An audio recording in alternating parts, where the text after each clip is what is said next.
Paulie, when you fought in the Golden Gloves, how is it different from the fights today? No difference.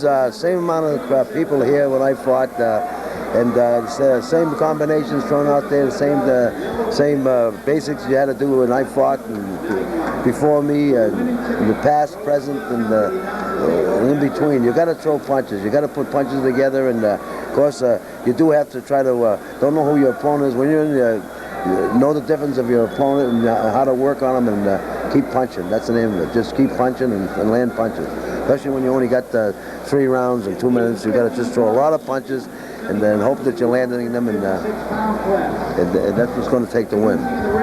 Here on ABT, we bring you the oldest sport known to man. And here we have the other 156-pound final. It's Michael Ferris in the red corner, and in the blue corner it's going to be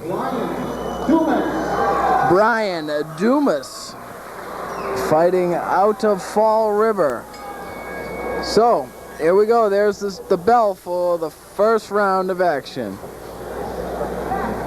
And Dumas in the red top and Ferris in the white.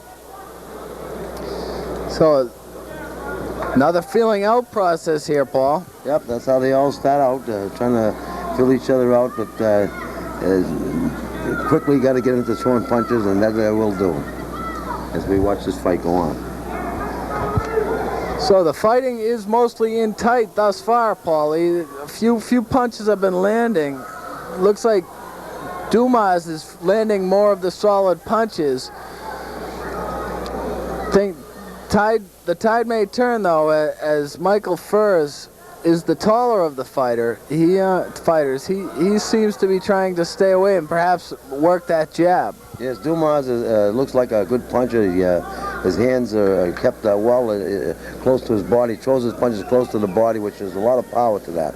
And he's getting away with, when he gets inside, you notice he does put them hooks and right hands together, and he looks like he's a good puncher from where we're sitting. Of course, Ferris has got to stick him, keep Dumas away from him, which he's not doing. He's got to throw more jabs and straight right hands, like we've seen in the previous fights. You got a walk-in fighter. You got to keep him off. There's a mouthpiece that flew out of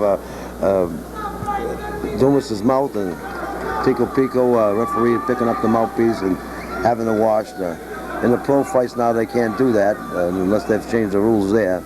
But in the amateur boxing, they give the fighter a chance to put the mouthpiece back in his mouth. Oh, a left hand landed by Ferris as Dumas came walking right in, Paul. He walked right into that left hand, and he's got to watch out for that. You can't lean into that too many times and come away unscathed. Yep, Dumas is a good puncher. He lands solid punches, and he's moving in and trying to get those punches off, and he's connecting a few times with that. But Ferris has got to watch out for that and stick and throw straight right hands. There's 2 different fighters there. You got a walk-in fighter and you got a boxer. And, with the short time in these fights, they got to throw a lot of punches. They can't wait for opportunities like you can do in 10-round bouts. So that's what takes the winner. That's when you see a punch like we saw in the previous round before the intermission. A good solid right hand connecting and the opponent going down for the count. Well, a walk-in fighter is the reason why he's a walk-in fighter, because all of his ability is inside, in close, and mostly short guys and short fighters with short arms, short bodies learn to be a walk-in fighter, which is to be inside and punching inside. A fighter with a more lankier body, a tall boxer, his greatest ability is staying away from his opponent and catching his opponent coming in. So he's backing up all the time, trying to catch his opponent walking in, which is a walk-in fighter. So the walk-in fighter's danger is coming in and making sure he don't get hit coming in, and once he gets inside, start punching. The 156-pound semifinal here between Brian Dumas in the red trunks trimmed in white versus Michael Ferris in the white top, the white tank top. It's the second round action here. And it's a pretty close fight thus far, Paulie. I'd have to give the edge to Dumas though, as he seemed to land more of the solid punches. Yep, Dumas is pressing it more, and they're very close fights. These fights are all very close. A few of them were a little on the lopsided, but this fight is close right now. But at any moment, as soon as they start opening up, anything can happen here. And there is Ferris just got some good punches in there. But Dumas is still pressing, but he's got to throw more punches. He's waiting too long in there right now. When you say waiting too long, that kind of has an effect in when you're going to throw your punches. I mean, doesn't that throw your timing off a bit? Yeah, well, see, now he has to get his punches off, so he should be moving in. And you get too much time to wait in here because of the 2-minute rounds and only 3 rounds. So you can't be waiting to land a good punch. You got to just keep throwing punches and put your combinations again and fire off and keep firing until you're landing punches, scoring points, and don't look for knockouts. Knockouts will come anyway. Mm-hmm. Left hand. Oh, left hand seemed to work for Ferris. But Dumas comes right back and cuts off the ring, Paulie, and that'll do it for the second round of action here.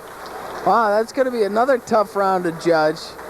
Just before that round ended, Dumas landed a good solid right on Ferris' chin and buckled him a little bit, and that effect might be holding to this minute rest he's got. So Dumas should press his opponent more now because he could be still hurt by that right hand he got. Just as the bell rang, he got hit a good solid right hand and buckled him a little bit, and that effect of that punch could be still with him right now. So in Dumas' corner, they're probably telling him to go right out and stay right on top of your opponent. He's probably still hurt. Third and final round coming up.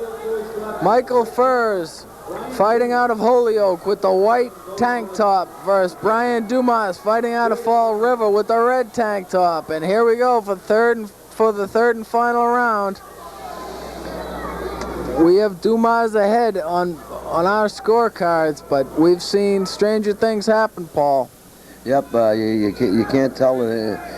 Just the strange thing about boxing, you know, the last 20, 30 seconds, a punch lands and the guy that's behind comes out winning. So in boxing, anything can happen at any time. So it ain't over until it's over. Who are you quoting? Yogi? Well, I guess Yogi Bear, but I wasn't thinking of him when I said that. But that's an old. He's famous for saying that, but that's been told to me since the day I was born, I guess. When it's over, it's over. All right. I'll buy that, Mr. Stivaleta. We've got Brian Dumas in the red tank top versus Michael Ferris in the white tank top. Both fighters are fighting at the 156-pound level. Dumas out of Fall River, Ferris out of Holyoke. It's a pretty close fight thus far, although Brian Dumas seems to be the aggressor in the fight, and that could have bearing in the judgment of this fight. ABT does not hold any bearing in the judgment, in the decisions of the judges tonight. A right hand landed by Dumas. Paulie, you mentioned that right hand at the end of the second round. Do fighters sometimes mistakenly ease up before the bell rings and then maybe sometimes get caught? No, the fighter doesn't know when that bell's going to ring. His mind, he shouldn't know. His mind should be on the fights. Plus, when you come with a good seasoned pro, you know just about when that round's going to end, so you always come out with a good flurry as to capture the ending of the round, because the judges and referees sometimes can't remember the beginning of these rounds, and it's always the end of the rounds.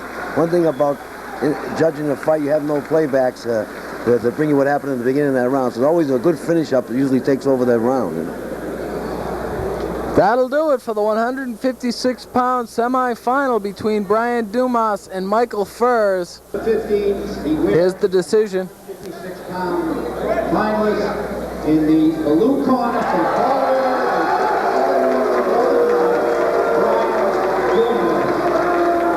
Dumas, fighting out of Fall River, gets the decision over Michael Ferris at the 156-pound weight class. So Dumas gets the nod in that one, Paul.